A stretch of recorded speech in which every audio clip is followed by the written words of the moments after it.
Anglo Saxon और old English period. तो ये इंग्लिश का ओल्ड पीरियड आज हम डिस्कस करते हैं, जिसे एंग्लो सैक्सन भी कहते हैं। तो ये earliest period of English literature. तो इंग्लिश लिटरेचर का ये जो सबसे पहला पीरियड था। Start from Anglo Saxon literature, जो एंग्लो सैक्सन लिटरेचर से स्टार्ट होता है। जो एंग्लो सैक्सन है ये ट्राइब थे, तो इन्हीं की निस्बत इनको एंग्लो सैक्सन कहा जाता है। Anglo Saxon were two tribe before occupied Britain, the living along the cross of Sweden and Denmark.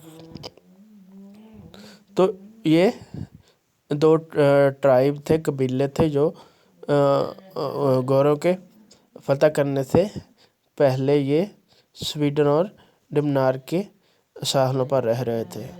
Much of Anglo Saxon poetry is lost but some fragment left. इनकी बहुत ज़्यादा जो पोइट्री थी, जो इनका लिटरेरी वर्क था, वो ज़ाया हो गया था, खो गया था, लेकिन इनमें से कुछ वर्क जो है वो बाकी बचा है। उनमें जो इम्पोर्टेंट वर्क है वो इस पीरियड का वो ये है। Important work of this period, तो पहले जो राइटर है विडस्ट्रिथ, इसकी बुक है फॉर वैंडरिंग पोइट। ये विडस्ट्रिथ की जो बुक है इस पीरियड की। फिर आई है वेलियर, तो इसकी बुक है द फाइट एट वाइनबर्ग्स। तो ये दो राइटर, इनके एक एक बुक है, और इसके अलावा और भी कुछ इस पीरियड का जो वर्क है। मोस्ट इम्पोर्टेंट वर्क है जो इसका, वो एक पोइम है जो कि ब्यूटीफुल है। तो जो एंग्लो सैक्सन पोइट्री थी ये रिलीजियस पोइट्री थी, यानी इनकी मजहबी पोइट्री थी, और इनके जो टू राइटर है फेमस जो रिलीजियस राइटर थे। तो इनके जो टू रिलीजियस पोइट हैं वो ये हैं।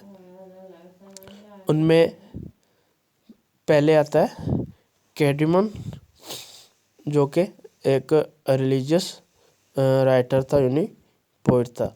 तो इसकी बुक है, जो वर्क है इसका, fate of man and last judgment.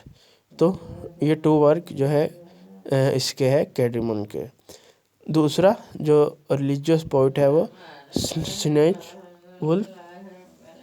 तो इसका जो वर्क है, जो पोइट्री है, वो जिस्ट है और रिटर्न टू जजमेंट है। तो जो फर्स्ट प्रोज था वो भी एंग्लो सैक्सन ने ही लिखा था। जो इंग्लिश लिटरेचर का फर्स्ट प्रोज था वो एंग्लो सैक्सन ने ही लिखा था। जो अल्फ्रेड था वो वैक्सीज का किंग था। वैक्सीज भी इनका एंग्लो सैक्सन का एक ट्राइब था। और ये जो अल्फ्रेड था ये एंग्लो सैक्सन का जो आखिरी किंग था, और फिर इसके बाद हार्लड विलियम ने इसे शिकस्त दी और इसका जो एरिया था जो उसे फतह कर लिया। तो जो एंग्लो सैक्सन है, इन्होंने 617 AD टू 1100 AD तक जो अपनी हुकूमत की। 670 AD से 1100 AD तक इन्होंने अपनी हुकूमत की। तो the name England is taken from Anglo, और जो आज इंग्लैंड का नेम है ये भी एंग्लो से ही लिया गया है। Anglo Saxon language is language of great Ariyan and Indo European. तो एंग्लो सैक्सन की जो लैंग्वेज थी वो अरियान और इंडो यूरोपियन थी। The modern English language is mixture of Anglo Saxon different language like Sanskrit, Iranian, Greek and Latin.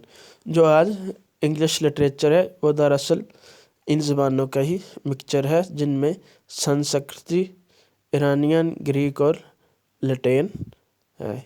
तो यही ज़बानें जो आपस में मिक्स होके इंग्लिश बनी, और इंग्लिश दरअसल मिक्सचर ही इन लैंग्वेज का है। तो ये एक शार्ट डिटेल थी एंग्लो सैक्सोन के लिए। तो इंशाल्लाह इस पर नेक्स्ट डिटेल से वीडियो बनाएंगे। खुश रहिएगा। खुदा हाफिज़।